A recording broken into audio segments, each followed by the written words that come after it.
السلام علیکم ورحمۃ اللہ۔ آج ہماری گفتگو کا موضوع ایسی شہرۂ آفاق شخصیت ہے کہ تاریخ اسلام میں تو یہ مشہور و معروف ہیں ہی، ساتھ ہی ساتھ تفسیر، حدیث اور کتب فقہ میں بھی آپ کا خوب ذکر کیا جاتا ہے۔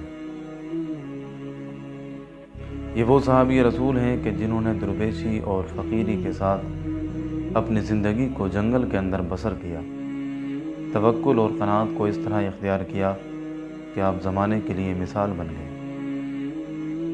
حتیٰ کہ آپ کے آخری دنوں میں صحابہ کرام کا ایک گروہ جب آپ سے ملاقات کے لیے گیا تو آپ ایک جنگل کے اندر ایک جھوپڑی میں تھے۔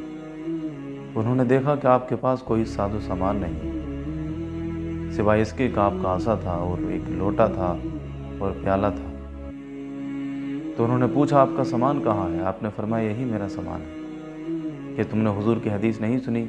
ہم سب کے سامنے ایک گھاٹی ہے اور اس کو وہی پار کر سکتا ہے جس کے سر پر بوجھ کم ہو۔ میں نے اس بوجھ کو کم کرنے کے لیے دنیا کا ساز و سامان اکٹھا نہیں کیا۔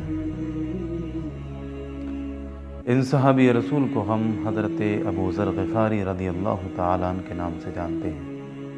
آپ حضور صلی اللہ علیہ وسلم کے بڑے پیارے، چہیتے اور قریبی صحابی ہیں۔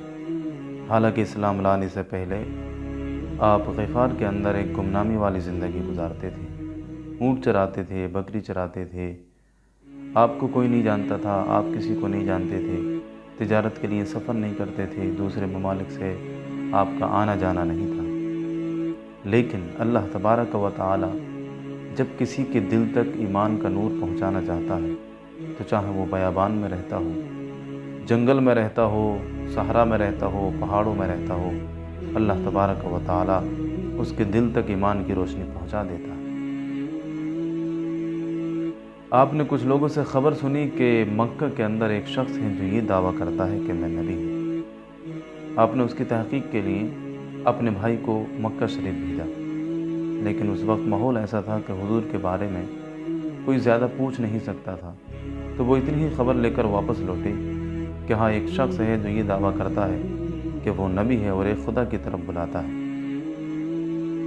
تو آپ نے فرمایا اتنا کافی نہیں ہے، تو آپ خود چل کر کے مکہ آئے اور سب سے پہلے آپ کی ملاقات ایک حسین و جمیل خوبصورت ذہین نوجوان سے ہوئی۔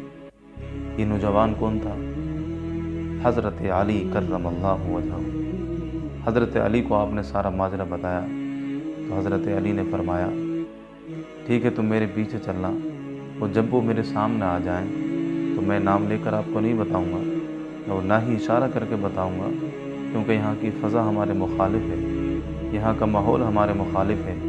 میں صرف اپنی نالین کی طرف جھکوں گا، اسی سے آپ سمجھ جانا کہ سامنے تاجدار انبیاء ہیں۔ آپ حضرت علی کے پیچھے چلنے لگے۔ جب راستے میں حضرت علی کرم اللہ وجہہ اپنی نالین کی طرف جھکے تو آپ سمجھ گئے کہ سامنے جو چاند سا چہرہ نظر آ رہا ہے یہی محمد رسول اللہ ہے۔ آپ گئے اور جا کر کے سلام کیا تو حضور نے فرمایا، کون؟ کہ ابو ذر۔ کہاں سے؟ کہ غفار سے۔ کس لیے آئے؟ یا رسول اللہ آپ کا پیغام سننا آیا ہوں۔ آپ کا کیا پیغام ہے؟ حضور علیہ الصلوۃ والسلام نے فرمایا، لا الہ الا اللہ محمد رسول اللہ۔ ایک خدا کی گواہی دو اور یہ گواہی دو کہ میں محمد اللہ کا رسول ہوں۔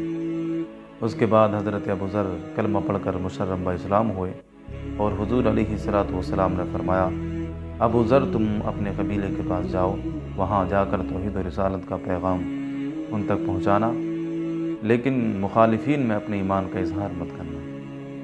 تو حضرت ابو ذر غفاری نے عرض کیا، رسول اللہ میں ایک مرتبہ مخالفین کے سامنے، کفار مکہ کے سامنے اپنے ایمان کا اظہار کرنا چاہتا ہوں۔ اور آپ جو ہے کفار کے درمیان تشریف لائے اور وہاں کھڑے ہو کر آپ نے ان سے مخاطب ہو کر، کفار مکہ سے مخاطب ہو کر کے فرمایا،